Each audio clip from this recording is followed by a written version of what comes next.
I was a year ago about Lebanon personally. ولكن أنت عم تحكي عن جيل جديد، يعني هلا بدنا ننطر الجيل الجديد ليوصل على السلطة لحتى يبطل في خطر من حرب أهلية.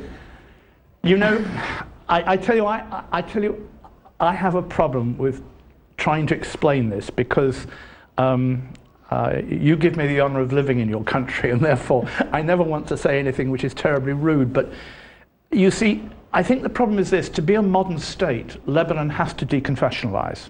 It must. You can't have a sectarian state in a modern world. But the problem is that if Lebanon does deconfessionalize, it won't be Lebanon anymore because the identity of Lebanon is sectarian. It's like, I always describe it to friends, it's like a Rolls Royce with square wheels. It's beautiful and it doesn't move. And that's one of the problems. You only have to see the history of governments since independence. I mean, all the governments of Lebanon. It doesn't work properly because it's locked into this rigid confessional system. بس هذا التقاسم السلطة يعني أصبح نموذج. العراق يعني عملوا نموذج بيشبه لبنان، واليوم في حديث عن أنه سوريا كمان يمكن يصير في إلها نموذج يشبه لبنان. I think if there was a new Syria, power would naturally move towards Sunni Muslims away from the Alawi Shiites. But you see, in a sense, what's happened in Lebanon, and it's very admirable in a way, is that people have been so careful to keep the balances. They've acquired a kind of dignity in doing this. I don't know if you understand what I mean when I say that. There's a dignity you find among Lebanese people I often do not see in other countries. And it's very easy for a foreigner to say, oh, they killed 150,000 of each other in the Civil War. Well, yes, but it's been remarkable that that civil war has not returned, and it's because of the education of Lebanese people. It's because they are very talented people, very intelligent. But they live in a system that was basically introduced by the French. And I think it's locked them into that system, and it's very difficult to find a key to turn the lock and find something else. And it is not a dictatorship, Lebanon. There was a brief period when it might have been, which we won't go into now. I'm thinking of another general. But I think that it is learned to live with itself.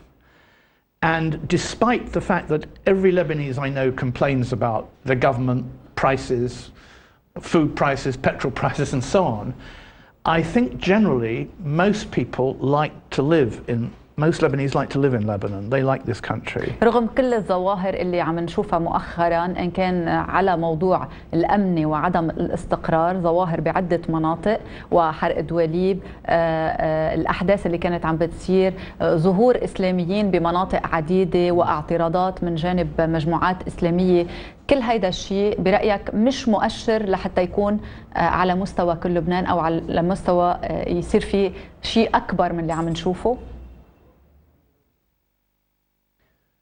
You know, you Lebanese are always living through the greatest crisis since the last greatest crisis.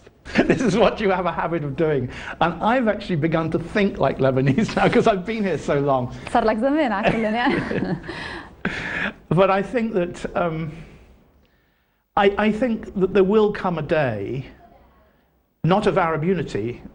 It's interesting that all the Arab revolutions, they stayed within their borders. The Jordanians didn't go to help the Syrians, the Egyptians didn't go to help the Libyans. And I think that Lebanon will develop into a modern nation state. But I think it will not be in our lifetime. I think it will be long in the future.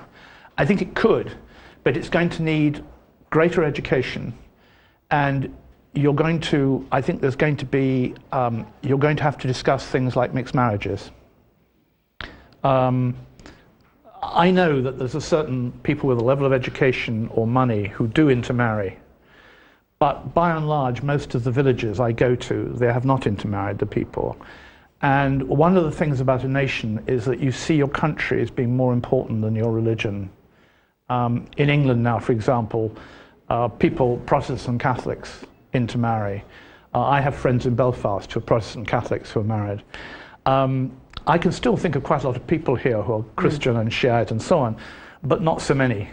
And I think that you're going to, after you and I have died of old age, Najat, which will be a long time to come, I hope, I think there may be a modern nation state in Lebanon, but I don't see the signs of it at the moment. That doesn't mean I don't like it. I mean, we all love living in Lebanon. We must do. That's why we're here. No. I love the life I have. I hate people who say they love countries and it doesn't belong to them. But I think that in years to come this will be a modern state, but not in our lifetime. بدي ضل بلبنان، بدي احكي اكثر على موضوع تاثير ما يحصل في سوريا على حزب الله بالتحديد، وموضوع اسرائيل. هل اسرائيل كيف تراقب موضوع لبنان وموضوع سوريا بعد توقف مع فاصل اخير؟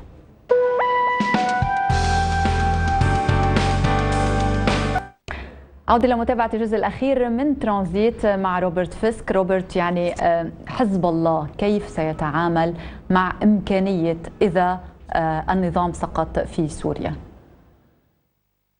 I was talking to an official in Hezbollah a long time ago when the situation was better in Syria, not worse it is now. And he said there are obviously going to be great changes in Syria. So the Hezbollah know this. And the Iranians know it. I go to Tehran quite often. I think everybody knows that it's not going to be the same. Whether it's Bashar for 2 years or 1 year or whatever, it's going to change. But I rather suspect that if Iran can maintain its links with Hezbollah, that would be sufficient. Remember, the weapons that come to Hezbollah are actually coming from Iran, they're not coming from Syria. I think Bashar al-Assad probably needs quite a lot of weapons himself at the moment. But I've always found that Hezbollah have always taken a very mature attitude to the region as a whole. I mean, I'm not talking about war with Israel, I'm talking about their views about Iran and the changing face of Iran. They were very fascinated by Khatami when he became the president, and what this meant for the future of Hezbollah and their own thinking as well. But oddly enough, I think Hezbollah has a very mature political view of the world in general. It makes mistakes like everybody else does. But I think, you know, I go to Israel as well. I travel to Israel and the West Bank. And I don't think the Israelis want another war with Hezbollah. They learned their lesson in 2006. They may have lots of drones now, of course, it's the drones that everyone's worried about now. But I think also it's interesting that, you know, when Mubarak was being thrown out, Netanyahu was on the telephone to Obama saying, save him, save him. Now after Morsi's, their brotherhood's actually in power in Egypt. Netanyahu said, congratulations, you know, Mabruk. I think there's one thing you have to realize, which we haven't really mentioned, Najat, and that's that what happened in Tunisia, and I think the Arab Revolution started here in 2005, and then actually went to Iran, which is not an Arab country, in 2009. But I think that what's happened is, you see, when you have dictatorships or you have major powers dominating you, the dictators or the powerful people want you all to be children, to infantilize you. You've got to pretend you're back at school. And if you don't behave, you'll go to the police station and then you'll regret it. And what happened in Egypt, for example, and I was there for the whole revolution, is that through travel, most Egyptians 36 years ago never went outside Egypt. Now they travel all over the world.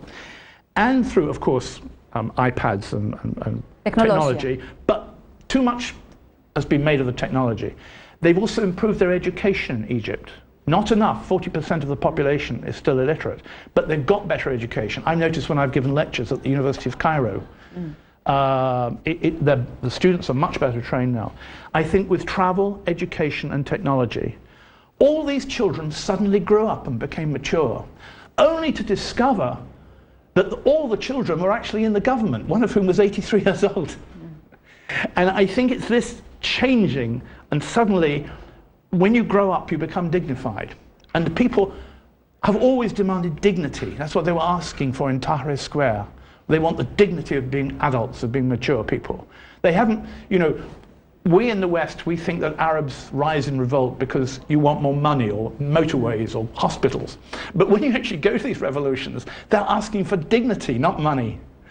And I think that you need to understand that that was a whole population massively maturing at the same time. And you know, when I was very moved by the Egyptian revolution, seeing it happen. And I'm still moved when I go to Tahrir Square today. It's a very, you know, we Westerners have lost the habit of demanding our dignity. We sit around waiting to be ruled, you know. And it was quite remarkable to actually see the effect on those people there. روبرت، بدي ارجع للفكره اللي طرحتها على موضوع 2005 ولبنان. هل فعلا لبنان يعني كان في نقاش كثير حول انه رمزيه اللي حصل بلبنان وانتقاله الى العالم العربي، هل فعلا تعتقد انه الثوره بدات بلبنان؟ Yes, I think it was when you had the million-strong demonstration in Martyrs Square demanding that the Syrians leave. I think that was your revolution here. And I tell you, I was in Iran for the 2009 Green Marches against Ahmadinejad. And when people knew I'd come from Beirut, because I live there, they all wanted to know exactly what happened in 2005.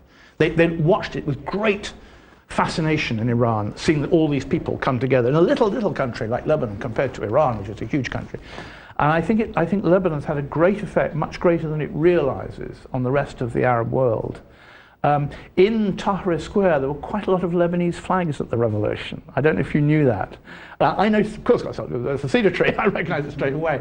And I think that, in general, partly because of your television stations, of course, partly because of the reputation of being such a beautiful country, mountains, Roman ruins, food, etc. I think Lebanon probably has a greater influence over other Arab countries than you realize. I notice it, of course, because I fly on an MEA plane from here. So I think probably Lebanon has a lot to teach the rest of the Muslim world. I said Muslim, not Arab. I sometimes, you know, when we complain, when you complain about your government, I said, you want to try living in Islamabad in Pakistan, and believe me, you'll be on the next plane back to Beirut. موضوع نسبي. روبرت، يعني سؤال أخير فيما يتعلق بموضوع إسرائيل. أنت قلت إنه إسرائيل غير مستعدة اليوم لحرب مع حزب الله. No, what I meant when I said that is that I think they realized in 2006 that Hezbollah was a very serious opponent. You know, Israel's always saying we're going to root out terror. They have fixation of this word. They decided after Hezbollah had captured those soldiers on the border that they would go to war instead of negotiating with the Germans, which is what they've done in the past. Now, I know Hezbollah said they won that war. It didn't feel like they were winning it to me, and I was in southern Lebanon, but I know that Israel didn't win it. And it's interesting that when Israel talks now, they always say, will there be a fourth Lebanon war? They've actually been to war 5 times, not 3 times. They've actually reduced the number of wars they've had in their own minds. بس اليوم صار في كتابات عم تقول انه اليوم اذا مع ما يجري بسوريا وبالتالي التضييق والضغط على حزب الله. I'll tell you what I think. I'll tell you what I think. يعني ممكن انه اسرائيل تقوم بضربة. I think that the Israeli politicians are always talking about the dangers of a new war. Chemical weapons in Syria, nuclear weapons in Iran, etc., etc. And they almost persuade themselves it's all true. I think that the officer corps of the Israeli army realize that Hezbollah can fight hard, and they don't want another 2006 war. I don't think the Hezbollah want another 2006 war, by the way. There have been very few violations on the border recently, very few, compared to what there were 3, 4, 5 years ago. I rather think, you see, that the Israelis will leave Hezbollah alone. And as long as it doesn't appear to be a serious threat to them, I mean, sitting on the border with a pair of binoculars isn't a serious threat, I think they will leave them alone. That's my feeling. But I'm not talking to you about a source here. I'm talking to you about what's going on in the very small Fisk brain, Najat. هذا تحليل. على كل يعني بدي أختم بأنه بالنسبة للبنان أنت لا تخاف من حرب أهلية في لبنان. No, I don't think there's going to be a war in Lebanon. I don't think so, no. And nor does my driver, and he's a very intelligent man. كل ما نشوف بكل مقالاتك بتستخدم مقولات للسائق. شكرا روبرت فيسك على وجودك معنا بترانزيت. اهلا وسهلا فيك. مشاهدينا بالختام تذكروا لما تطفوا الشاشه. اهلا وسهلا. You're very welcome. ثانك يو. بالختام تذكروا لما تطفوا الشاشه الاحداث ما بتوقف. ترانزيت الاسبوع المقبل نفس الشاشه نفس الوقت.